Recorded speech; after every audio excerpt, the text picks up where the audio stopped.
যুক্তরাষ্ট্রকে ইরানের নতুন প্রস্তাব, ট্রাম্পের পর্যালোচনা ও অসন্তুষ্টির মাঝেই ফের আলোচনার আভাস।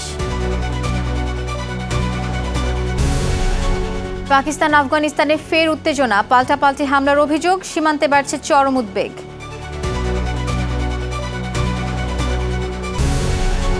ইন্দোনেশিয়ায় ভয়াবহ ট্রেন দুর্ঘটনায় নিহত 7, উদ্ধার কাজ চলছে। দক্ষিণ সুদানে ভয়াবহ বিমান দুর্ঘটনায় 15 আরোহীর মৃত্যু।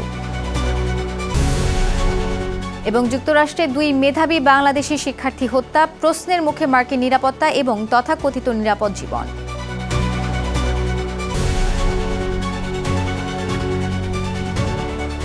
বিশ্বজুড়ে ঘটে যাওয়া দিনের গুরুত্বপূর্ণ ঘটনাবলী নিয়ে আরটিভির নিয়মিত আয়োজন সারাদিনের বিশ্ব। আপনাদের সঙ্গে রয়েছি আমি আফসানা সুরাইয়া।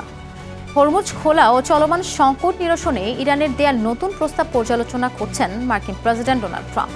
হোয়াইট হাউসের পক্ষ থেকে জানানো হয়েছে, জাতীয় নিরাপত্তা কাউন্সিলের সঙ্গে এ নিয়ে বৈঠক করেছেন তিনি। তবে এক মার্কিন কর্মকর্তা বরাতে রয়টার্স জানিয়েছে, ইরানের সর্বশেষ প্রস্তাবে অসন্তুষ্টি প্রকাশ করেছেন ট্রাম্প। অন্যদিকে রাশিয়া সফরে গিয়ে ইরানের পররাষ্ট্রমন্ত্রী আব্বাস আরাকচি বলেছেন, ওয়াশিংটনের সঙ্গে আবারও আলোচনায় বসার প্রস্তাব বিবেচনা করছে তেহরান। বিস্তারিত জানাচ্ছেন সামিউল শিহাব। চলমান যুদ্ধ বন্ধ ও হরমুজ প্রণালী পুনরায় সচল করতে ওয়াশিংটনের কাছে আবারও প্রস্তাব পাঠিয়েছে তেহরান। তবে এতে ইরান একটি শর্ত জুড়ে দিয়েছে। তাদের দাবি অনুযায়ী পারমাণবিক কর্মসূচি নিয়ে বিতর্কিত আলোচনাগুলো এই মুহূর্তে নয়, বরং ভবিষ্যতের জন্য স্থগিত রাখতে হবে।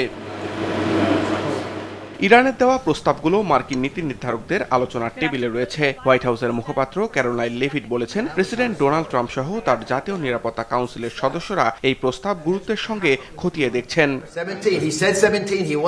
এর আগে যুক্তরাষ্ট্রের সঙ্গে একটি চুক্তিতে পৌঁছানোর বিষয়ে ইরান আন্তরিক বলে মন্তব্য করেন মার্কিন পররাষ্ট্রমন্ত্রী মার্কো রুবিও। তবে তিনি সতর্ক করে দিয়ে বলেন, যে কোনো চুক্তির ক্ষেত্রে অবশ্যই ইরানের পারমাণবিক অস্ত্র তৈরির পথ বন্ধের বিষয়টি নিশ্চিত করতে চায় ওয়াশিংটন। এদিকে সেন্ট পিটার্সবার্গে রুশ প্রেসিডেন্ট ভ্লাদিমির পুতিনের সঙ্গে সাক্ষাতে ইরানের প্রতি দেশটির সমর্থন ও বন্ধুত্বের প্রশংসা করেন পররাষ্ট্রমন্ত্রী আব্বাস আরাকচি। তিনি আরও বলেন, যুক্তরাষ্ট্র নতুন দফা আলোচনার প্রস্তাব দিয়েছে এবং আলোচনা পুনরায় শুরু করার বিষয়ে মার্কিন অনুরোধ বিবেচনা করছে তেহরান। আরেকদিকে হরমুজ খোলা ও আটকা পড়া নাবিকদের ব্যাপারেও কোনো সমাধানে আসতে পারেনি জাতিসংঘের সাধারণ পরিষদ। এর মধ্যেই ইরানি পতাকাবাহী আরও একটি তেলবাহী জাহাজ এমটি স্ট্রিমকে বন্দরে যাওয়া থেকে আটকেছে মার্কিন নৌবাহিনী। লেবাননেও ইসরায়েলে নির্বিচার হামলায় নিহতের সংখ্যা বেড়ে 2521 জনে দাঁড়িয়েছে। যুদ্ধবিরতির মাঝেও গত 2 দিনে ইসরায়েলি হামলায় লেবাননে অন্তত 22 জন নিহত হয়েছে বলে জানিয়েছে দেশটির গণমাধ্যম এনএনএ। সামিউল শিহাব, আরটিভি। পাকিস্তান ও আফগানিস্তানের মধ্যে যুদ্ধবিরতি থাকলেও নতুন করে উত্তেজনা বেড়েছে সীমান্তে। যুদ্ধবিরতি ভেঙে 2 দেশের পাল্টাপাল্টি হামলার অভিযোগ উঠেছে। আফগানিস্তানের কুনার প্রদেশে পাকিস্তানের হামলায় অন্তত 4 জন নিহত ও বহু মানুষ আহত হয়েছে বলে দাবি তালেবানের। তারা বলছে, বিশ্ববিদ্যালয় ও বসত বাড়ি লক্ষ্য করে মর্টার হামলা চালানো হয়েছে। তবে পাকিস্তান এসব অভিযোগ অস্বীকার করেছে। উল্টো দক্ষিণ ওয়াজিরিস্তানে গোলাগুলিতে 3 বেসামরিক আহত হওয়ার কথা জানিয়েছে ইসলামাবাদ। পরিস্থিতি নিয়ে উদ্বেগ বাড়ছে সীমান্ত জুড়ে। মেক্সিকোর কুখ্যাত মাদক সম্রাট ও এল মেনচো নিহতের 2 মাস পর তার উত্তরসূরি ও শীর্ষ নেতা অডিয়াস ফ্লোরেস সিলভা ওরফে এল জার্ডিনেরোকে গ্রেপ্তার করেছে দেশটির সেনাবাহিনী। সোমবার নারাইত রাজ্য থেকে কোনো রক্তপাত ছাড়াই তাকে আটক করা হয়। এর আগে তাকে আটক করতে $50 লাখ পুরস্কারের ঘোষণা দেয় যুক্তরাষ্ট্র। মেক্সিকোর বর্তমান প্রেসিডেন্ট ক্লডিয়া শেইনবাউমের কঠোর পদক্ষেপে এটি বড় সাফল্য হিসেবে দেখা হচ্ছে। এটি সিজেএনজি কার্টেলের জন্য বড় ধাক্কা। তবে এসব গোষ্ঠী দ্রুত পুনর্গঠিত হতে পারে বলেও সতর্ক করছেন বিশেষজ্ঞরা। বর্তমানে এই কার্টেলটি বিশ্বের প্রায় 100টি দেশে তাদের নেটওয়ার্ক বিস্তার করেছে।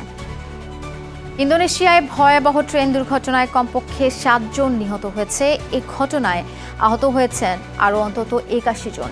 সোমবার রাতে রাজধানী জাকার্তার সংলগ্ন বেকাসি শহরে এই দুর্ঘটনাটি ঘটে। প্রাথমিক তদন্তে জানা যায়, একটি লেভেল ক্রসিংয়ে ট্যাক্সির সঙ্গে সংঘর্ষের পর লাইনে আটকে পড়ে একটি কমিউটার ট্রেন। ঠিক তখনই পেছন থেকে আসা আরেকটি দ্রুত গতির দূরপাল্লার ট্রেন দাঁড়িয়ে থাকা ওই ট্রেনটিকে সজোরে ধাক্কা দেয়। এতে বগিগুলো দুমড়ে মুচড়ে যায়। উদ্ধারকর্মীরা এখন ধ্বংসস্তূপ কেটে আটকে পড়া যাত্রীদের জীবিত উদ্ধারে কাজ করছেন। আহতদের দ্রুত বিভিন্ন হাসপাতালে ভর্তি করা হয়েছে। এদিকে দক্ষিণ সুদানে বিমান দুর্ঘটনায় 15 আরোহীর সবাই প্রাণ হারিয়েছেন। সোমবার সকালে রাজধানীর জুবা থেকে 20 কিলোমিটার দূরে এই দুর্ঘটনা ঘটে।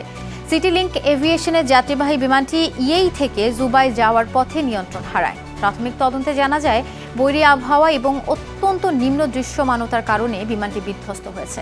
নিহতদের মধ্যে 13 জন দক্ষিণ সুদান এবং 2 জন কেনিয়ার নাগরিক। দেশটির সিভিল এভিয়েশন জানিয়েছে উড্ডয়নের 30 মিনিট পরেই রাডার থেকে বিচ্ছিন্ন হয়ে যায় ছোট এই বিমানটি। দুর্ঘটনার প্রকৃত কারণ খতিয়ে দেখতে তদন্ত দল কাজ শুরু করেছে। উল্লেখ্য, অনুন্নত পরিবহন ব্যবস্থা এবং পুরনো বিমানের কারণে দক্ষিণ সুদানে প্রায়ই এই ধরনের প্রাণঘাতী বিমান দুর্ঘটনা ঘটে। গত জানুয়ারিতেও দেশটিতে একটি বিমানে 20 জন প্রাণ হারান। সৌদি আরবে হজ পালনে গিয়ে আরও 2 বাংলাদেশি হজ যাত্রীর মৃত্যু হয়েছে। এ নিয়ে চলতি বছরে প্রাণ হারালেন মোট 6 বাংলাদেশি। স্থানীয় সময় সোমবার দিবাগত রাত 3টায় ধর্ম মন্ত্রণালয়ের হজ পোর্টালের আইটি হেল্প ডেস্কের দৈনিক বুলেটিন থেকে এ তথ্য জানা গেছে। সবশেষ মারা যাওয়া 2 হজ যাত্রী হলেন জামালপুরের মাদারগঞ্জের মোহাম্মদ আব্দুল হাই এবং শেরপুরের শ্রীবর্দীর মোহাম্মদ আবদুল্লাহ আল মামুন। এর মধ্যে আব্দুল হাই মদিনায় এবং আল মামুন মক্কায় মারা গেছেন। ধর্ম মন্ত্রণালয় জানিয়েছে তারা স্বাভাবিকভাবে মৃত্যুবরণ করেছেন। এর আগে মারা যাওয়া 4 জনও পুরুষ এবং তারা মক্কায় মৃত্যুবরণ করেন। কানাডার অর্থনীতিকে শক্তিশালী করতে 25 বিলিয়ন কানাডিয়ান ডলারের সরকারি বিনিয়োগ তহবিল গঠনের ঘোষণা দিয়েছেন প্রধানমন্ত্রী মার্ক কার্নি। মার্কিন শুল্কের ঝুঁকি এড়াতে এবং যুক্তরাষ্ট্রের উপর নির্ভরতা কমাতে এই উদ্যোগ নেওয়া হয়েছে। কার্নি জানিয়েছেন জ্বালানি, প্রযুক্তি ও কৃষির মতো বড় বড় খাতে এই অর্থ খরচ করা হবে। তিনি আরও বলেন, বাজেট উদ্ধৃত না থাকলেও অন্য দেশের মতো নিজস্ব সম্পদ বাড়ানোর লক্ষ্যে এই বিশেষ তহবিলটি পরিচালনা করবে অটোয়া। এতে বেসরকারি বিনিয়োগকারীদেরও সম্পৃক্ত করা হবে, যাতে কানাডার স্থানীয় শিল্পগুলো আরও স্বনির্ভর হয়ে ওঠে। ফ্লোরিডায় লিমন ও বৃষ্টি নামের 2 মেধাবী বাংলাদেশি শিক্ষার্থীর নির্মম হত্যাকাণ্ড প্রবাসী কমিউনিটিকে স্তব্ধ করে দিয়েছে। মার্কিন নাগরিকের হাতে তাদের প্রাণহানি যুক্তরাষ্ট্রের নিরাপত্তা ও বিচার ব্যবস্থাকেও করেছে প্রশ্নবিদ্ধ। এ ঘটনা উন্নত বিশ্বের তথাকথিত নিরাপদ জীবনের আড়ালে লুকিয়ে থাকা সহিংসতা, নৈতিক অবক্ষয় এবং মানবিক নিরাপত্তার অভাবকে স্পষ্টভাবে ফুটিয়ে তুলেছে। এ বিষয়ে আরও থাকছে ইমরুল হাসানের রিপোর্টে। যুক্তরাষ্ট্রের ফ্লোরিডার ট্যাম্পা শহরে ঘটে যাওয়া এক নির্মম হত্যাকাণ্ড নাড়িয়ে দিয়েছে প্রবাসী বাংলাদেশি কমিউনিটিকে। 27 বছর বয়সে 2 মেধাবী পিএইচডি শিক্ষার্থী লিমন ও বৃষ্টি, যাদের জীবন ছিল সম্ভাবনাময়ে ভরা, তাদের প্রেমের গল্প শেষ হয়েছে বিভীষিকাময় পরিণতিতে। দুজনেই পড়াশোনা করছিল ইউনিভার্সিটি অফ সাউথ ফ্লোরিডাতে। সামনে ছিল বিয়ের পরিকল্পনাও, কিন্তু হঠাৎ নিখোঁজ হওয়ার 7 দিন পর উদ্ধার হয় তাদের খণ্ড বিখণ্ড মরদেহ। তদন্তে উঠে এসেছে এক চাঞ্চল্যকর দিক। হত্যাকারী হিসাম একজন মার্কিন নাগরিক, যার অতীত অপরাধে ভরা। একাধিকবার গ্রেপ্তার হলেও সে ছিল মুক্ত। এই ঘটনাকে ঘিরে একটি সম্ভাব্য কারণ হিসেবে উঠে আসছে ব্যক্তিগত আক্রোশ ও মানসিক অস্থিরতা, যা মার্কিন সমাজে বাড়তে থাকা সহিংসতার বড় একটি উৎস হিসেবে ধরা হয়। প্রশ্ন উঠছে, একজন পরিচিত অপরাধী কিভাবে এতদিন আইনের ফাঁক গলে বাইরে থেকে এমন ভয়ঙ্কর অপরাধ ঘটাতে পারে? সমাজ বিশ্লেষকদের মতে ঘটনাটি শুধু একটি হত্যাকাণ্ড নয়, বরং একটি বৃহত্তর সামাজিক সংকটের প্রতিচ্ছবি। পশ্চিমা সমাজে ক্রমবর্ধমান নৈতিক অবক্ষয়ের কয়েকটি দিক এখানে স্পষ্ট হয়ে ওঠে। প্রথমত, পরিবার ব্যবস্থার দুর্বলতা। বহু ক্ষেত্রে একক পরিবার, বিচ্ছিন্নতা ও মানসিক একাকিত্ব সহিংস আচরণকে উস্কে দিচ্ছে। দ্বিতীয়ত, সহজলভ্য অস্ত্র সংস্কৃতি, যেখানে অস্ত্র নিয়ন্ত্রণের অভাব সহিংসতাকে বাড়িয়ে দিচ্ছে। আর তৃতীয়ত, মাদকাসক্তি ও মানসিক স্বাস্থ্য সংকট, যা অপরাধ প্রবণতা বৃদ্ধির অন্যতম কারণ। এছাড়া ফ্রিডম ও সিভিলাইজেশনের যে ধারণা পশ্চিমা বিশ্ব প্রচার করে, তা বাস্তবে অনেক সময় প্রশ্নবিদ্ধ হয়ে পড়ে। বিভিন্ন গবেষণায় উঠে এসেছে উন্নত প্রযুক্তি, অর্থনৈতিক শক্তি ও উচ্চশিক্ষার আড়ালে মানবিক নিরাপত্তার ঘাটতি থেকে যাচ্ছে। এই দ্বৈত বাস্তবতা অনেকের কাছেই এক ধরনের আধুনিক কলোনালাইজেশনের রূপ, যেখানে সামরিক বা ভূখণ্ডগত নয়, বরং সাংস্কৃতিক ও মানসিক প্রভাবের মাধ্যমে অন্য সমাজকে প্রভাবিত করা হয়। এমনটি উঠে এসেছে বিভিন্ন গবেষণায়। ইতিহাস ঘাঁটতে দেখা যায়, কলোনিয়ালিজম ছিল সম্পদ ও ক্ষমতা দখলের প্রক্রিয়া। আজকের বিশ্বে সেটি অনেকাংশে রূপ নিয়েছে নিও কলোনালাইজেশনে। যেখানে উন্নয়ন, শিক্ষা ও স্বাধীনতার গল্পের মাধ্যমে একটি আদর্শ জীবনযাত্রার মডেল তৈরি করা হয় যা সবাই অনুসরণ করতে চায়। কিন্তু বাস্তবতা মাঝে মাঝে এই ধারণাকে চ্যালেঞ্জ করে বসে। লিমন ও বৃষ্টির মৃত্যু তাই শুধু একটি ব্যক্তিগত ট্র্যাজেডি নয়, এটি একটি প্রশ্নের চিহ্ন। আমরা যাকে নিরাপদ, উন্নত ও সভ্য সমাজ ভাবি সেটি সত্যিকার অর্থেই কতটা নিরাপদ, এবং আমরা কি শুধুই একটি গল্প বিশ্বাস করছি নাকি বাস্তবতা বোঝার চেষ্টা করছি? এই ঘটনাটি আমাদের মনে করিয়ে দেয় সভ্যতার সংজ্ঞা কেবল প্রযুক্তি বা অর্থনীতিতে নয়, বরং মানুষের নিরাপত্তা, ন্যায় বিচার ও মানবিকতার মধ্যেই নিহিত। ইমরুল হাসান, RTV। ফেডারেল নির্বাচনে জয়ের পর সোমবার আনুষ্ঠানিকভাবে হাউস অব কমন্সে শপথ নিয়েছেন বাংলাদেশি বংশোদ্ভূত ডলি বেগম।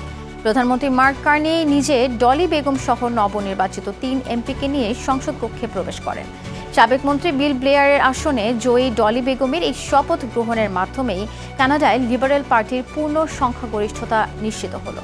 অভিবাসী বাঙালিদের দীর্ঘদিনের প্রত্যাশা ডলি বেগমের হাত ধরে পার্লামেন্টে তাদের সমস্যা ও সম্ভাবনার কথা আরও জোরালোভাবে উঠে আসবে বলে আশাবাদ ব্যক্ত করেছে প্রবাসীরা। কর্মসংস্থান ও আবাসন নিরসনেও বড় ভূমিকা রাখবে এই নতুন এমপি। বিশ্বকাপের আগ মুহূর্তে আবারও দুঃসংবাদ পেল ফ্রান্স ও রিয়াল মাদ্রিদ। উরুচোটে কিলিয়ান এমবাপ্পে, ফলে 28 লিগ ম্যাচে 24 গোল করা ফরাসি এই সুপারস্টারের আগামী 10 মে এল ক্লাসিকোতে খেলা এখন অনিশ্চিত। বিশ্বকাপের আগে এমন চোট ভাবাচ্ছে ফ্রান্সকেও। বিস্তারিত জানাচ্ছেন কাজী মাহিম হাসান।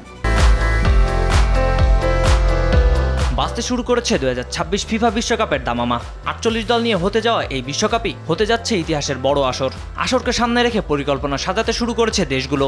তবে ক্লাবগুলোর ব্যস্ত সূচির কারণে ইনজুরিতে ছিটকে যাচ্ছে একের পর এক তারকা ফুটবলার। সেই তালিকায় এবার নাম লেখাতে চলেছে ফরাসি superstar Kylian Mbappe. Real Madrid কর্তৃপক্ষ নিশ্চিত করেছে এমবাপ্পের বাম পায়ের পেশিতে হ্যামস্ট্রিংয়ে চোট ধরা পড়েছে। গত শুক্রবার রিয়াল বেতিসের বিপক্ষে ম্যাচেই ইনজুরিতে পড়েছেন এই স্ট্রাইকার। লা লিগায় বর্তমানে 74 পয়েন্ট নিয়ে দ্বিতীয় স্থানে আছে লস ব্লাঙ্কোসরা। শীর্ষে থাকা বার্সেলোনার থেকে পিছিয়ে 11 পয়েন্টে। সমীকরণ বলছে যদি মাদ্রিদ স্পানিয়লের বিপক্ষে পয়েন্ট হারায় এবং বার্সা ওসাসুনাকের বিপক্ষে জয় পায়, তাহলে হ্যান্সি ফ্লিকের দল টানা দ্বিতীয়বারের মতো লিগ শিরোপা নিশ্চিত করতে পারে। 5 মে স্পানিয়লের বিপক্ষে ম্যাচের পরই তাদের সামনে বড় চ্যালেঞ্জ এল ক্লাসিকো। সব প্রতিযোগিতা মিলিয়ে শেষ 6 ম্যাচে মাত্র একটিতে জয়। এমবাপ্পের ইনজুরি যেন বাড়তি চাপই তৈরি করল লস ব্লাঙ্কোসদের ওপর। এই ইনজুরির কারণে শুধু ক্লাব নয়, চিন্তায় আছে ফ্রান্সও। সামনেই বিশ্বকাপ, আর তার আগে দলের সবচেয়ে বড় তারকার ইনজুরি। এই মৌসুমে 28 লিগ ম্যাচে 24 গোল এবং 4 অ্যাসিস্ট করা এমবাপ্পে ফ্রান্সের বিশ্বকাপ অভিযানের অন্যতম ভরসা। 16 জুন সেনেগালের বিপক্ষে ম্যাচ দিয়ে শুরু হবে তাদের মিশন। তার আগেই সুস্থ হয়ে মাঠে ফিরতে পারবেন কিনা সেটাই এখন সবচেয়ে বড় প্রশ্ন। কাজী মাহিম হাসান, RTV। দর্শক, এর সাথে শেষ করছি সারাদিনের বিশ্ব। RTVর সাথেই সংযুক্ত থাকুন, মতামত জানান RTV সামাজিক যোগাযোগ মাধ্যমগুলো।